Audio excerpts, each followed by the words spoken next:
What's going on, everybody? Welcome back. This is Guys of Magic. I am your host, Dave. Joining me today, we also happen to have the one, the only, Steven. What's up? And also Shane. Hey, nerds. I was going to give you a really cool lead-in like that, too. Well, I just figured that's fine. I don't know. All right, we're going to be going over, I think this is the last big dump of Magic spoilers for the Brothers 4. Past this point, I think we're probably going to get maybe a card or two to come tomorrow, and then the rest of the set dropping tomorrow as well. So we're going to go ahead and kick this thing off. First up, we have Teething Wurmlet. This is a single green mana for a creature worm. It's a 1/1, and it says it has Death Touch as long as you control 3 or more artifacts. It also says whenever an artifact enters the battlefield under your control, you gain 1 life. If this is the first time this ability is resolved this turn, put a +1/+1 counter on it. Can't find the bad here. It's How cute adorable. This card is, dude. It's a little cute dragon. Or, I mean, wormlet. I mean, I'm gonna go with Shane. I don't really see anything terrible here. It's a 1 for 1/1. Like, I mean, It'll grow once per turn. You'll yeah. gain life. The gaining life isn't once per turn. That's nice. Part of me thinks that this is an artifact-heavy themed release. No, so maybe dude, no. I don't know, man. I'm just saying. I feel like Got it'll affinity be too, okay. without, it's got affinity without having the keyword affinity. Yeah. I mean, it's kind of similar, so it doesn't lower its cost by any means. Looking at this thing just on the surface, its base version, it's a 1-mana 1/1, which really doesn't excite me a whole lot. It does have the ability to gain a keyword and through Death Touch, which should be fairly easy for you to be able to do. To be completely honest with you, though, I think I would actually be a little disappointed in this if I did open this up as like my rare and a pre-release, because this isn't something that's going to be big and splashy. It's obviously something that's going to be much more of like a build around, and I think that the abilities on it are cool. I just don't really think Death Touch is all that impactful. Life gain is also probably not that important, and then the part about this card that I care about the most also has just that once per turn stipulation, so I'm actually not super high on this card for like draft or for limited or anything like that. Definitely don't think I'm going to be playing this in EDH anytime soon. I think for standard, it might be able to get there in an artifact deck, but that's just my thoughts. What do you guys have on this before we move on? It's a shittier Prosperous Innkeeper. I think I'd play it in limited. If you said it yourself, like I'll build around it. The set's heavily artifact based. I bet you can get there in limited as well. But I do like the card. I mean, yeah, I think you can get there. I'm just like, for a rare, I think I'll probably be disappointed I just didn't happen to open something up that was maybe a little bit bigger. Yeah. I mean, I'll agree with you. As a rare, I'm not a big fan of it, but at the same time, I think having a turn 1 play that can grow, gain you life, I think it's pretty solid. All right, we're going to go ahead and move on. Next up, we have Sarinthian Greatwurm. This is for a red and a green. It's a total of 6 mana. It's a creature worm. It's a 7/6 with trample and says whenever a land enters the battlefield, create a tapped Power Stone token. There's a lot going on here. Shane, help me unpack it. I like that it has landfall, but it doesn't say with landfall. It makes power stones. Those could be relevant. It seems like they're pushing those extremely hard this set. Nothing to scoff at. It's got trample, so it probably will be getting through. It seems decent. All right. Steven? I mean, whatever, man. It's Gruul. Hey, that's not nice. Hunter, what would Hunter say? Whatever, man. It's Gruul. Dude, you sound just like him. Can I go ahead and point something out to you guys that I'm not sure that you picked up on? Please. It says whenever a land. It doesn't say that you have to own the land. So if your opponent drops a land, you get a Power Stone. Can we go back? Not pick up Can we on go back? That, yeah. Can we go back real quick? Well, no. Why this? I just want to go back real quick Okay. because this is like way better than I thought originally. Well, that's fine. I just read it. You know, if you read the card, it tells you what it does. It oftentimes does do that. I mean, it's Gruul, but at the same time, you know, I'm gonna pull off a point that David just mentioned to me. Whenever a land, it's not just your lands, and that's pretty sick. I also just hate the fact that they come in tapped, but that's just me. Thank you, David. I don't read very well. I mean, it's the minute little thing with this card that I think is actually really cool. It kind of reminds me of like a, what is it, burgeoning effect, given that that's a 1-mana card. But like if you are playing this in a game of EDH, in a single turn cycle, assuming everybody hits their land drops, you're making 4 tapped Power Stones, and then that's also assuming that nobody's playing with land ramp, nobody's playing with fetch lands or anything like that, because then that means you're going to be making multiple Power Stones per turn. This is probably going to ramp you into infinity if your opponents don't kill this. It is coming kind of late though, right? Don't you think? Like 6 on a 6 drop. Yeah, I mean, I don't know. It will I still mean, ramp, you're right. what I will It's say 6 about and this green. is the only thing that it really doesn't make me like the Power Stones in general is that they can only be used on artifact spells. Well, and abilities. Yeah. But like it's just I don't know, man. Like that to me is like obviously you're building around the deck at that point, and I get it. But at the same time, I get why they did it for this set because it is artifact heavy. But that's just I hate it. I mean, I can see that we've been spoiled with treasures for so long that like it's a very fixed version of that. Yeah, I feel like they were slowly like, especially with the last set when things attack, you create tap treasure tokens. They were slowly weaning us to this point. Yeah, I would agree. I mentioned something similar.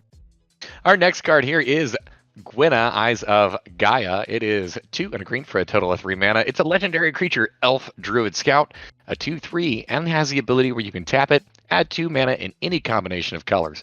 Spend this mana only to cast creature spells or activate abilities of a creature or creature card. It also says whenever you cast a creature spell with power 5 or greater, put a +1/+1 counter on it and untap it. This seems really strong. It doesn't seem strong, sir. This is very, very strong. Thank you. In a mono green or maybe even Gruul. We've been talking about the Gruul decks for it. So I'm talking about standard right now too. This seems like it would slide in perfectly into that deck. I mean, I'll agree. I mean, it's pretty strong as it is because honestly, whether you're playing mono green big stompy or you're playing Gruul just as stompy, this is pretty fucking solid. Yeah. David, are you gonna shit on our James? No, I'm not going to shit on your dreams. Oh, I think cool. it's That's fine. fair. It is a Yeah. mana dork primarily, but the fact that it does untap itself, if you cast something that has power 5 or greater, is really neat. It doesn't have vigilance, but it kind of gives you that like pseudo like ability to still kind of mess around with this thing. So like you can tap it, I guess, for mana, and then it'll untap itself, assuming that you cast Meateth Claws. So you could potentially swing in with this, which is cool. Or drop this turn 3, next turn, play something that's 5 mana that maybe has 5 power, untap it, play something else. That you can do a lot with this card, and it grows, so you don't have to necessarily attack if you don't want to. Yeah, it's a pretty solid value engine. I mean, in my opinion, I really do like the fact that this thing does untap anytime you do play a creature with power 5 or greater. So not only are you putting a +1/+1 counter on this, you're untapping it, and then you're able to make more mana. I think in a green deck, especially if we're talking about EDH, and you're able to play things that do cost reduction, like Rona's Monument that I've seen Shane play before in the past when we did like a random rumble, where it reduces the cost of green creatures by 1 and then puts a +2/+2 counter on them when they enter the battlefield.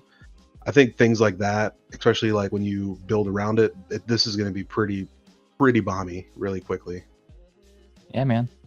Typically you get to pay to untap a creature or untap anything. So here, I mean, technically you are paying because you're paying something with 5 or greater power, but it'll just also untap. Oh yeah. I don't really have a whole lot to say about this card past that point. I feel like for the most part, we've pretty much covered this one. So, with that being said, we're going to go ahead and move on to the next card. The next card that we're going to talk about is actually about the fact that 88% of our viewers are not subscribed.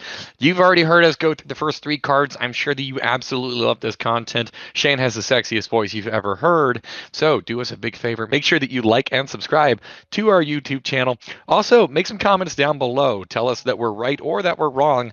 We love both of it. So a little bit of criticism or a little bit of love goes a long way. All right, our next card we're going to talk about is Titania's Command. This is 4 and 2 green for a total of 6. It's a sorcery and it says choose 2. Exile target player's graveyard. You gain 1 life for each card exiled this way. Search your library for up to 2 land cards. Put them on the battlefield tapped, then shuffle. Create 2 2/2 green bear creature tokens. Or put 2 +1/+1 counters on each creature you control. Steven, start us off. Strong. Very strong. Green, big. Would you like to elaborate? I mean, what mode is bad on here, man? I mean, if you're... Sorry, I'm just going to say it. I hate playing standard. So anytime I talk, I do apologize. It is basically me in an EDH standpoint. Exiling a target player's graveyard is fantastic, especially when they're doing graveyard recursion, and you get to gain 1 life for each card exiled this way. So it's not just whether you're exiling creatures, instances, sorceries, lands, it's anything in that player's graveyard. So if you're playing against a really mill-heavy deck, you're just going to gain a shit ton of life. Then you can choose another one. And then you can search your library for up to 2 land cards, put them onto the battlefield tapped and shuffle. You're ramping really hard right there. That's fantastic. You can make some blockers if you need some blockers, or you can put 2 +1/+1 counters on each creature you control in a mono green format, or we've been talking about it the last couple cards, in a Gruul format. That's so strong. It's not put 2 +1/+1 counters on up to a certain amount of creatures. It's every creature you control. This is nuts. Thank you for reading the card again for me, Steven. I mean, I'm Great just like, job. it's fantastic, man.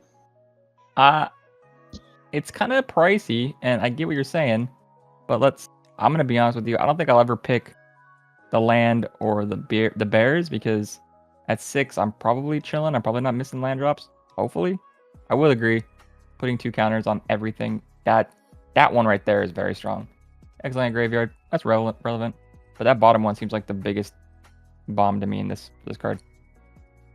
I mean, here's my thing, man. Like, even if it resolves by the choice, right? So if you choose this, search your library for up to 2 lands, landfall triggers, I don't know, Scoot Swarm maybe, and then at the end, once you have all these fucking swarms of Scooty boys, you get to put 2 +1/+1 counters on each and every one of them. Yeah, okay, I can see it. So although I agree with you that the 2 middle ones probably aren't the options you're going to go for off the rip, I do feel like they are there for a reason. It's a command. You have choices. Yep. Sorry about the EDH rant. My I don't know. I'm actually not sure how high I am on this card. I think that the floor on this one is probably like you choose the last 2 modes. So you make the 2/2 green, the 2/2 green boars, and then you put 2 +1/+1 counters on all your things. So like for 6 mana, you're making 2 4/4s plus pumping whatever else you have in play. My only kind of gripe with this is it is 6 mana and it's a sorcery. I don't know if I'm super high on this card, just because like it is relatively late game, and with this being in green for 6 mana, there are a lot of other things that I can be doing. Yeah, I'll agree with you that I'm not a big fan that it is a sorcery. I wish it was more instant speed, but at the end of the day, it's in green, and green is just ramp central. I mean, I get that. It's just like whenever you're ramping, you're eventually going to ramp into a payoff, and I don't think that this is the payoff I want to hit. true. I mean, this is totally fine for like draft. It's a fantastic card because of how flexible this thing is. As far as like an EDH perspective, it's a search your library for 2 lands, not basic, so that's a huge plus. I mean, I'm not saying that the card is bad. I'm just saying I don't think I'm super high on it being good. Yeah, I'm kind of in the same camp. This next one is Hostile Negotiation. This is 3 and a black for a total of 4 mana. It's an instant, and it says exile the top 3 cards of your library in a pile face down. Then exile the top 3 cards of your library in another pile face down. Look at the cards and turn a pile of your choice face up. Target opponent chooses a pile, put that pile into your hand, and the other pile into your graveyard. You lose 3 life. Ooh, this seems fun in EDH, dude. Because typically when you give your opponent a choice, they see what they're getting. So it's like, oh, which one do I want to give them? But now you can play a mind game. Like, all right, am I showing you the strong pile? Or am I showing the weak pile? Like, you don't know my pile underneath could be even stronger than what I'm showing you, or it could be weak. Like, this could be really fun to play with. All right, David, shit on this because it's fucking chaotic and random. Oh yeah, it's super chaotic, dude. Come on, but I actually am totally fine with this card. The fact that this is an instant really bumps this up. If this was a sorcery, I'm not sure I would be super high on it, but for 4 mana, you're drawing 3 cards. Yeah. All at instant speed, this is a really strong and powerful effect just as is. And like Shane alluded to, I mean, like you can play mind games with your opponent. Chances are, however, like you're probably just going to put some good stuff in either pile, and at the very bare minimum, you're still getting 3 extra cards off of this. So it's fantastic all the way around. I'm actually huge on this card. I love this. Yeah, that seems really fun, dude. I don't know. This is too coin flippy for me.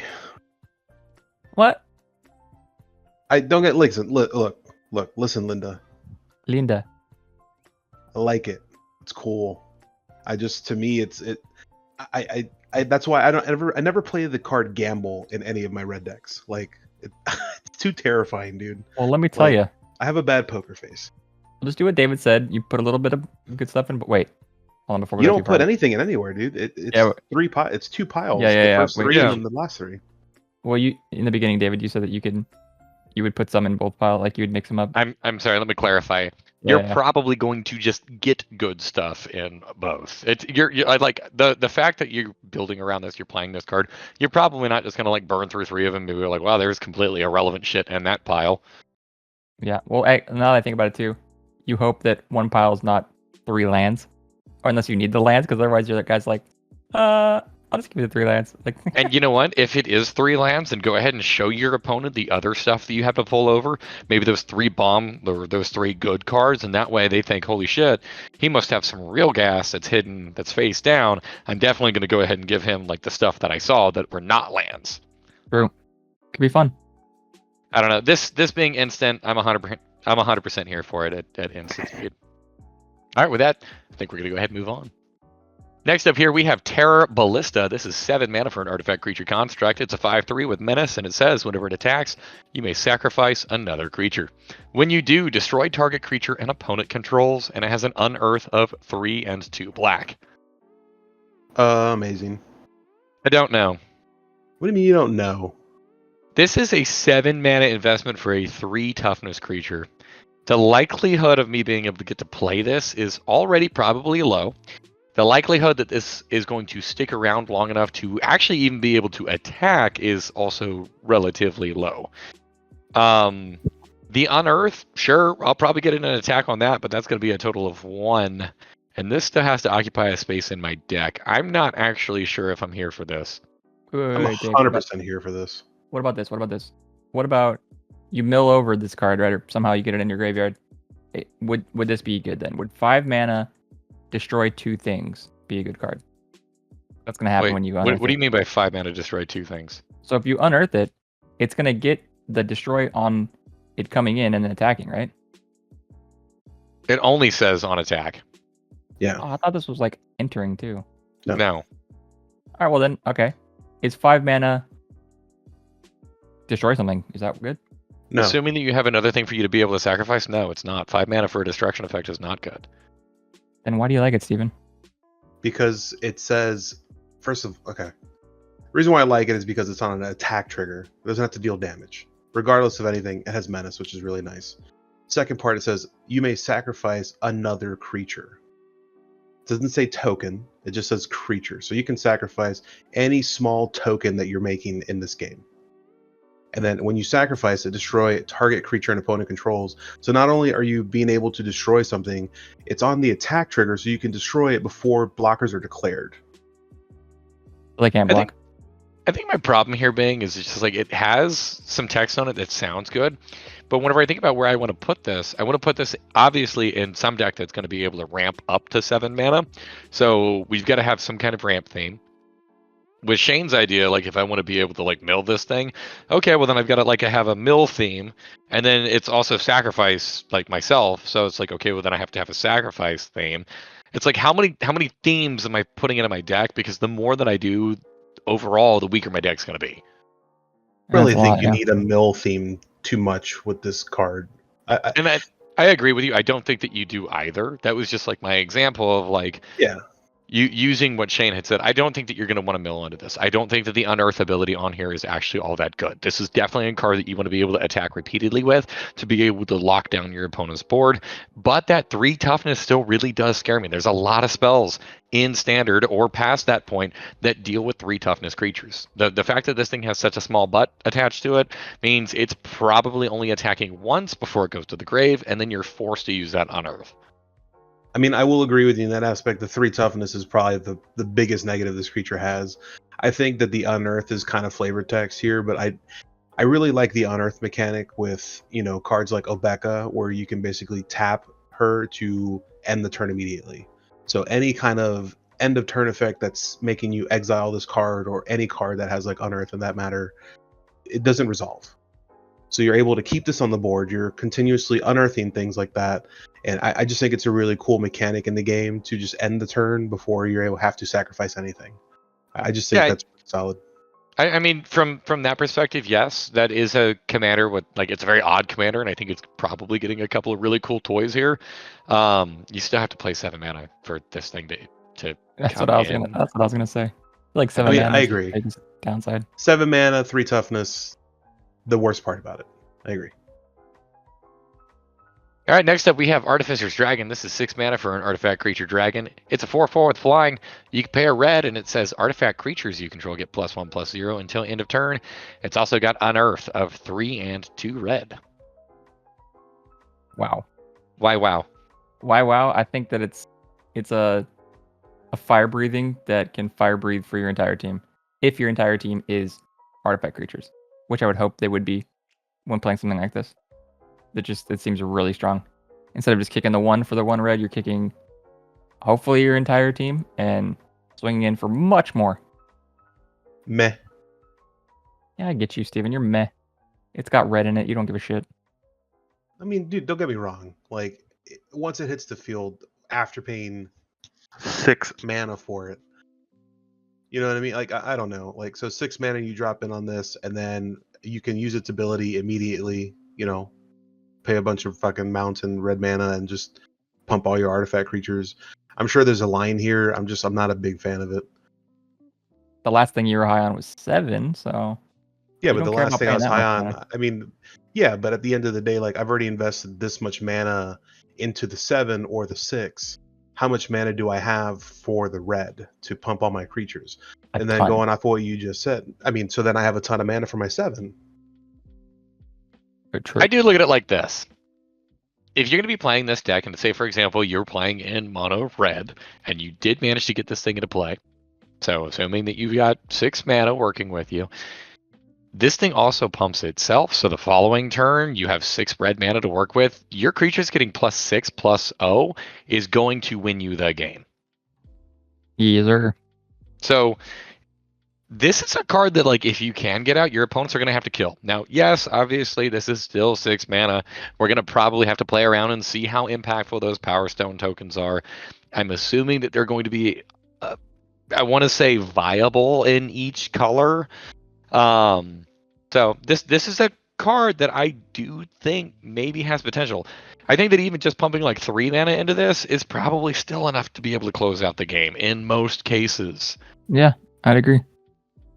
I mean, I completely agree with you. I'm just saying it's not, out of the 2 that we just saw, the one being the 7 drop for, you know, you can sack something, destroy anything, and then this one, drop it for 6, 1 less, but then I have to pay a bunch to pump up all my shit, and I have to wait till next turn. I don't know. I mean, to me, like, I'd rather play the other It's okay, Steven. You've got to wait till next turn with the other one anyways. I look Yeah, at it but like at this. least on the next turn, I can just kill this thing. My thought on that being, though, kind of the same, is that, like, Terra Ballista, at its best case scenario, you're trading something on your board for something on theirs. Artificer's Dragon, in its best case scenario, you've just won the game. That's what I was going to say. You just won, yeah. There's a huge difference there. I mean, I think that this card is much better. I think that this is probably going to be like a flagship card in Limited, where if you do happen to open this thing up, or if you draft it, like, you're going to just pile in. You're going to be building that artifact deck. You're going to be making sure that you're primarily in red. That way you can 100% just, like, pummel into this thing's ability, and you're gonna alpha strike somebody with it. Could be cool. Up next, we have Woodcaller Automaton. This is 10 mana. Oh my gosh. Jeez. It's an artifact creature construct. It's an 8/8. It says, whenever Woodcaller Automaton enters the battlefield, if you cast it, untap target land you control. It becomes a tree folk creature with haste and base power and toughness equal to Woodcaller Automaton's power and toughness. It is still a land. This also happens to have prototype, so you can pay 2 and 2 green for a total of 4 to have this come in as a 3/3. Interesting. What's the next card? I mean, this is a 4 mana 3/3 that makes one of your lands a 3/3. Yeah. 4 mana, get 6 power. That's not bad. You are potentially exposing one of your lands to creature removal. Yeah. You're never gonna. I'm never gonna be able to get this thing out for 10. This is so huge. And if you do, someone's going to have that beautiful card called the counter. But I mean, if it plays, dude, holy shit, you got 2 8/8s. Yeah, two. I mean, 10 mana for 16 power, I guess, is good. But yeah, no, I agree. I mean, You're probably 10 just playing mana, for 16 power. Only one of them has haste. I mean, it doesn't. All right, whatever. I don't want to dive into the big dumb beater. No, I mean, yeah. I mean, the last thing I'll say is it still gets blocked by a 1/1. It does. always, always, always. Here we go. We've got Geology Enthusiast up next. This is 3 and 2 blue for a total of 5. It's a creature, human Artificer. It's a 2/5, and it says at the beginning of your end step, create a tapped Power Stone token. You can also pay 6 mana to draw a card and put a +1/+1 counter on Geology Enthusiast.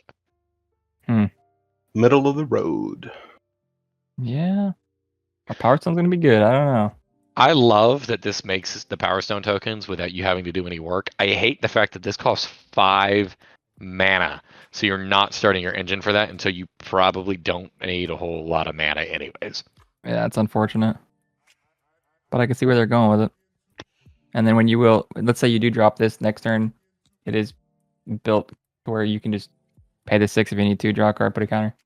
At worst case scenario. But yeah. This is a card that I don't think is probably going to see any play in like EDH. I don't imagine that this will see any play in Standard. This will be totally fine in Limited just because it is a mana sink for you that's going to be able to get bigger, it's going to be able to ramp you, and it'll be able to draw you cards. I would agree. Yeah, I don't really think anything else needs to be said. Like I said, middle of the road, 5 mana. The engine doesn't even get set going until the turn after. This is... Ugh. Okay.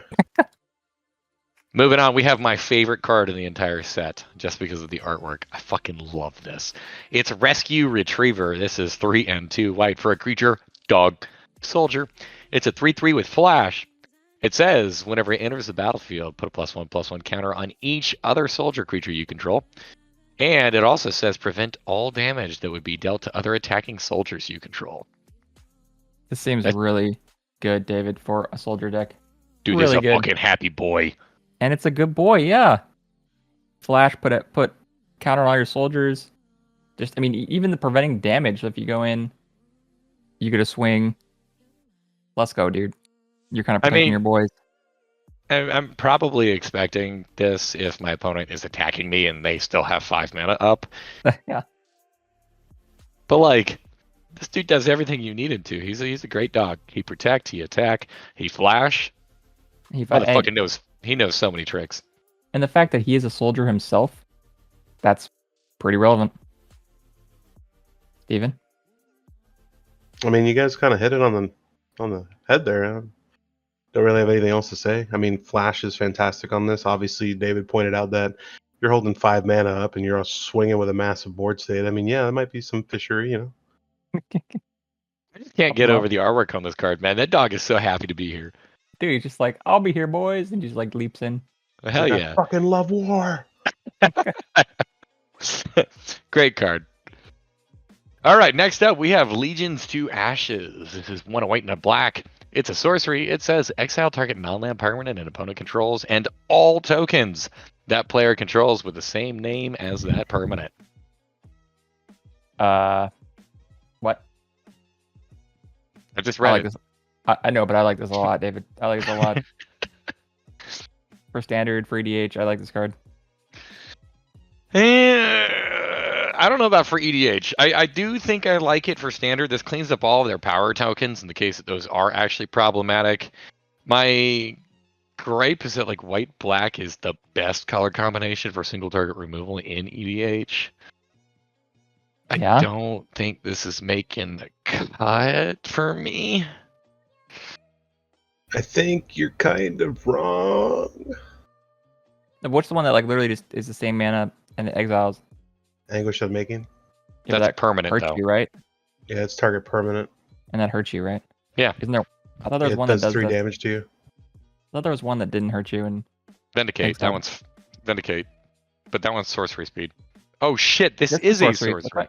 Oh, it just switch for that. Vindicate that's is sorcery speed, destroy target permanent. And it's destroyed. This is even better. It's exile. I don't know. I don't know if this is better. I mean, like, there is upside to it. At the same time, there's also the limitation that, like, this can... I don't know. The non-land clause on this, I'm not sure how big of an effect that's actually going to be. I still think I play Vindicate over this. Because you want to hurt their lands? No, just because it does have that flexibility that, like, if my opponent is playing a land that's problematic, Vindicate can hurt it, whereas Legions to Ashes can't. I mean, I get guess.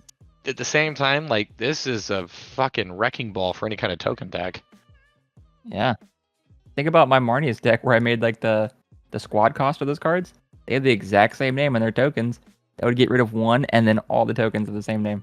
That's pretty mean. Which, generally speaking, was only one token that had the same name. Well, that's because I played it earlier. Okay, we're getting besides the point. What if I dumped in a shit ton? Okay, still. I mean, like, 3 mana to get rid of 2 cards. That's good. all right, I see an Okay, argument for so this. what I will say is in EDH, this is very specific. Fair? Specific as in it needs to be a token deck? Yeah, like I mean, you will be going up against a very certain deck. Okay, yeah. Like that's the only time this is really good. If it's not a token deck, then I kind of agree with David. I think Vindicate is a better slot for this instead of Legion's Ashes. I think this will see a lot more play in Standard than it will EDH for that fact. I mean, then Possibly. again, we are also comparing it to probably one of the best removal spells in this color combination, so shit, you could always just play both. There's nothing wrong with removal. Nothing at all. So this next group of cards we're going to talk about, these are straight 2 Commander products. They're going to be found in the set and collector booster packs. None of these are going to be standard legal. Next up here we have Disciple of Caelus Nin. This is 4 and a white for a creature human wizard. It's 3/4 and it says, whenever it enters the battlefield starting with you, each player chooses the top 5 permanents they control. All permanents other than Disciple of Caelus Nin that weren't chosen this way phase out. Permanents can't phase in. Shane, this is Combo piece. All right, go ahead. Combo breaker. Explain to the viewers at home, what do you plan on doing with this, Steven? Teferi's Protection. No. I know, it's crazy, right? Yeah. Yeah. And then so what? Basically, after casting this, cast Teferi's Protection on the turn of the player before you, and then this will phase out. Since it's no longer on the battlefield, all your stuff phases back in during your untap phase. But now that it's back, your opponents still don't get their stuff back. I do like that. It's a really weird effect. I don't know how high I am actually on this card. It is 5 mana for like I'm going to say like a pseudo board wipe. It hits their lands, and I know that during like the Magic stream they were talking about how this is like supposed to limit ramp decks. I think this actually probably plays more into ramp decks in actual practice, because like those ramp decks probably are still going to be just fine. I know that the ramp decks that I play, I'm not just ramping with lands that I'm probably going to expect to get back at a certain point.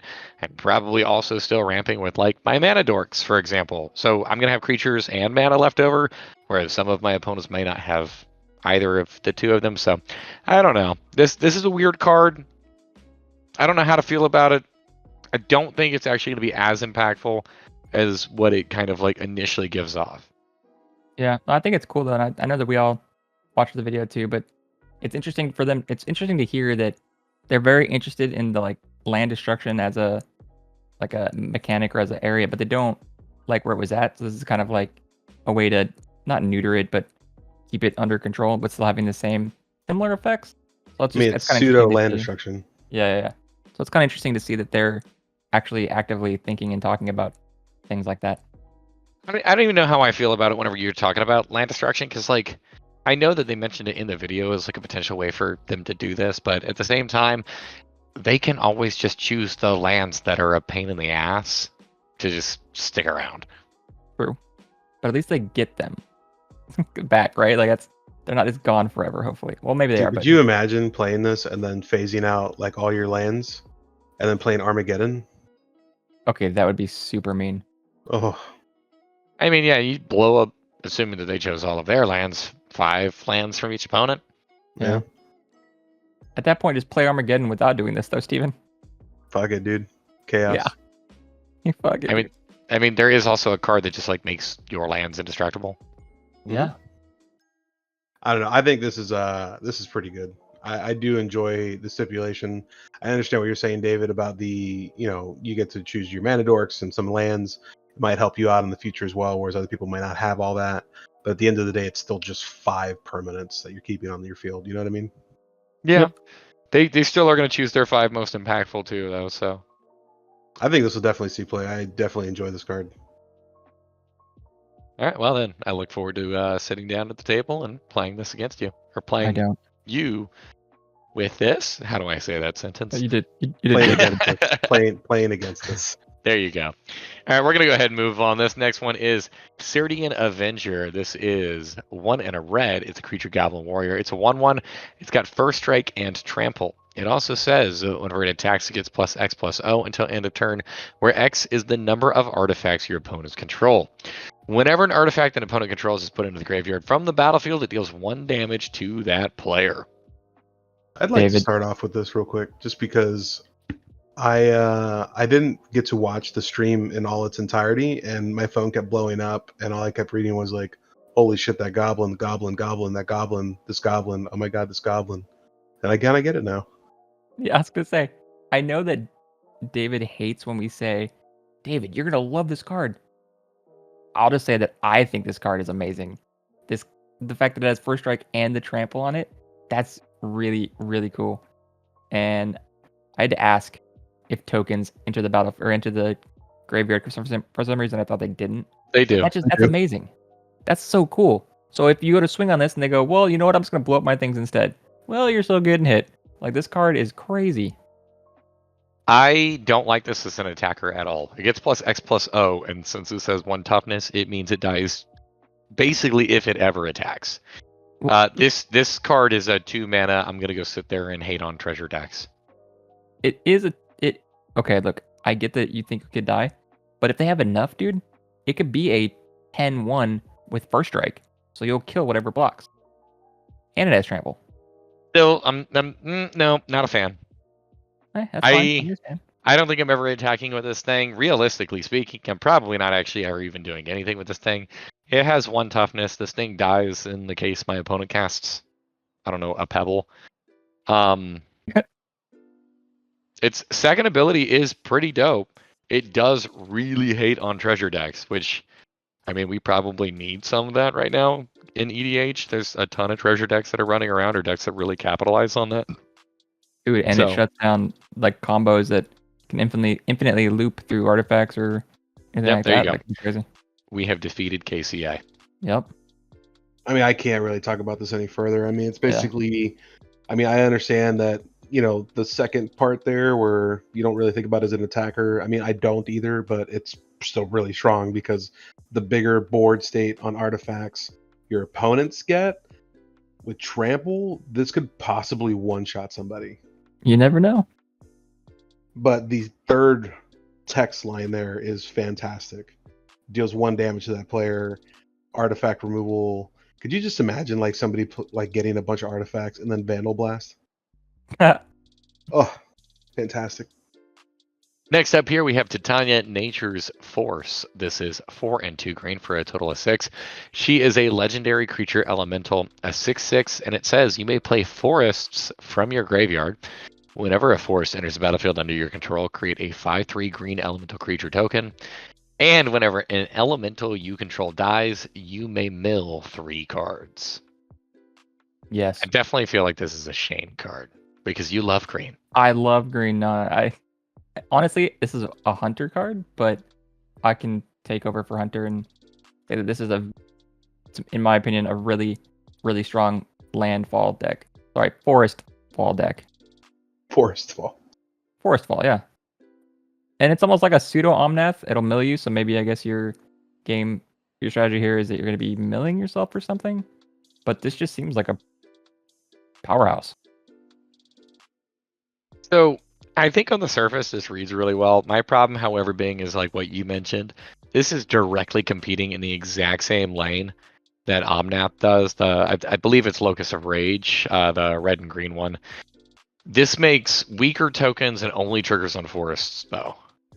True. And with my experience playing the Omnath deck, it's not great. Yeah. So, like, to be able to play around with my graveyard, is that worth losing power on the tokens and only triggering on certain land types? Yeah, I don't know. I guess it just seems cool, at least. It's definitely a cool card. I'm actually just not very high on it. I think that these kinds of effects read really high. Like, you're not even having to pay and you get a 5/3. All you got to do is just play a land. That's fucking huge.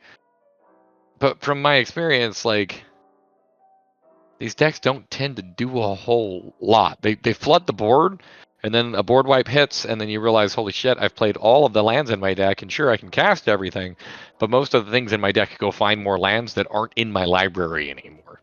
Yeah. Hey, hear me out. If you got a dickhead at the table that's playing land destruction, you're good, right?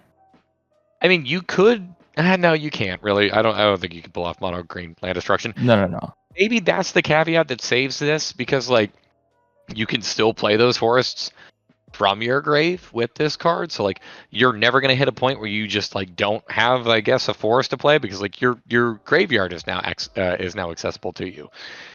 I don't know. This is weird. What do you think, Steven? Great.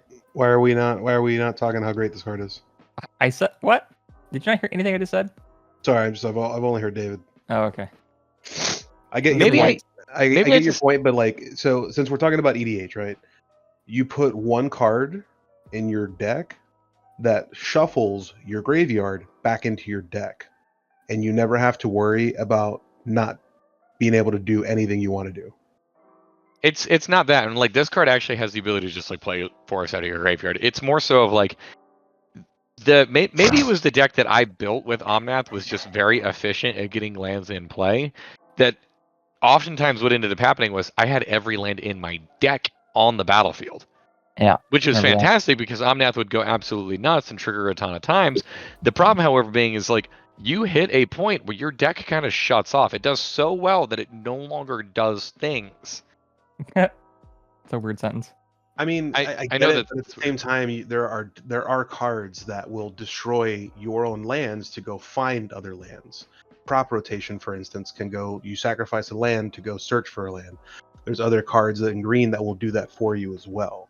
So not only do you have that aspect, but once things are, the elementals are dying, which they will die because people will either wipe the board or destroy target creature, you're milling 3 cards.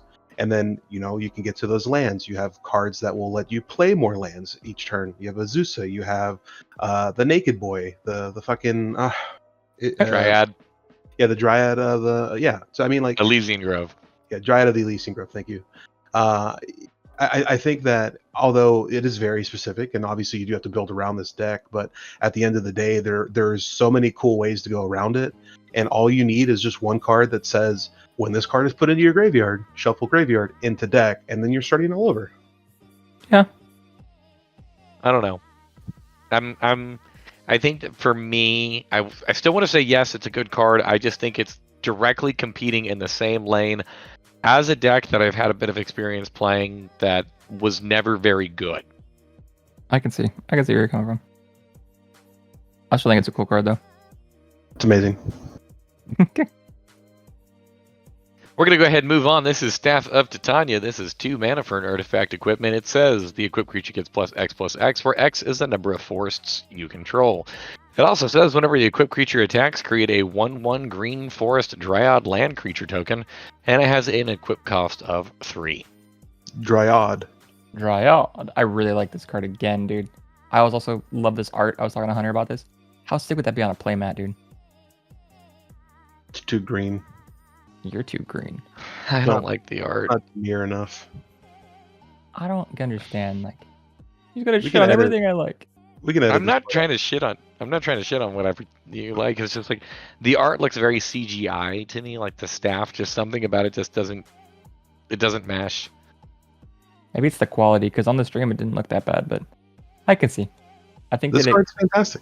I think this is very fantastic. I think that giving something XX if you're in a mono green deck, even if you're not, but let's just say we're at mono green, they can make something super big. Unfortunately, it can be blocked by 1/1, but the fact that every time the equipped creature will attack, you get another land/creature, that seems relevant to me, which will then bump the X up higher. Seems pretty cool, dude. Yeah, I mean, I do like the fact that they put this straight colorless, so you don't have to have it in a mono green deck. Let's be honest. Yes, okay, it'll primarily go in mono green decks, but just saying, it doesn't have to be now. Real quick, this is very similar to Stratus Scythe. which is a 3-mana equipment that you go and you find a land, then you exile the land or you imprint the land, and then the equipped creature gets +1/+1 for each land you control that has that name. I don't like that card. I don't think I'm going to like this card either. It makes fine. one of your creatures just a big dumb beater, and I'm not necessarily here for it. If you're playing in a Voltron style, fine. These cards, I guess, are playable there because like you're just trying to count to 21, and hopefully you're loading your creature up with like other things that give them a little bit of an evasion. Generally speaking, I'm not super high on this. Yeah, I can get it. Remember that deck I played in the Random Rumble that was a big green monkey that I wanted to like smash for one turn? I Yeah. can see this going into that. I mean, that's exactly what I'm talking about. It's like, this is like, if you're playing Voltron, I think that sure, like, this has a window to operate in. I think that outside of that strategy, though, this is probably not very good. Yeah, I agree. The next card we're going to go ahead and talk about is the Archimandrite. This is 2, a blue, a red, and a white. It's a legendary creature, human advisor. It is a 0/5. It says at the beginning of your upkeep, you gain X life, where X is the number of cards in your hand, -4. It also says whenever you gain life, each advisor, artificer, and monk you control gains vigilance and gets +X+0 until end of turn, where X is the amount of life you've gained. Lastly, it says tap 3 untapped advisors, artificers, and or monks you control, draw a card. There is so much going on with this card. It's almost too much. I don't even know how to like handle this. I don't know. All right. Well, first thing you're gonna do is you're gonna start your upkeep, right? And then you're gonna gain X life, where X is the number of cards in your hand -4. Okay. So Steven, you're gonna want I more can cards read it. than. Okay. Sorry. Okay. Okay, I get that part. I'm just saying there's a You lot, wanna- there's a you want lot me to going explain the on next part? here. No, shut the fuck up. There's a lot going on here, and I feel like we can go into depth on this for ever in like a commander grade. So this Yeah, pumps your you team. want- It potentially draws you cards. It also has the ability to gain you life, and like it feeds into its own abilities. This is going to lock you into a relatively weird lane, and that you're playing like a 3-tribal deck that's like not super cohesive. At the same time, however, this is also the color combinations that are actually fairly decent with those. I mean, there's a lot of Jeskai cards out there that feed into those creature types, so I think this might be okay. My biggest gripe on this is that this starts as a 0/5, so you have to have a decent hand, or at least a decent hand size, in order for this to be able to like start swinging in on itself and being able to operate. So I don't know. It feeds itself. It's also really, really weird. Party, David. You love parties. Fun fact: hated the party deck. I know. I think this will be really strong. I feel the same way. I mean, you got tons of card draw. You can have an infinitely large hand with, either like a spell book out or Reliquary Tower as your land. You can gain a shit ton of life. You can make all your creatures have +X+0 with vigilance. I don't. This is pretty solid. And then they have vigilance to attack, and then you get to tap them. I mean, this just on its own probably is pretty decent. I would agree. Like, I don't know if you necessarily need to build around it where you are playing with advisors, artificers, and monks, because like this will meet its own creature type, so it pumps itself. And like what Steven mentioned, like if you do happen to have a ton of card draw in your deck and you happen to have, I don't know, a hand size of 12, all of a sudden this is huge. Mm-hmm. Yeah, I think we could talk about this a lot more in the grades, though. I don't know. We don't want to spoil the next video, right? Shit. Nope. All right. Thank you so much for following us along at this point. Go ahead, make sure that you comment down below. Correct us on how we made mistakes. Also, go ahead and share your own thoughts on any of the cards that stood out to you today. If you haven't done so already, I don't know why you haven't, but make sure that you like and subscribe. Also, make sure you follow us on Twitter and on Instagram. This has been Guys at Magic. Till next time. Bye. Bye. Bye.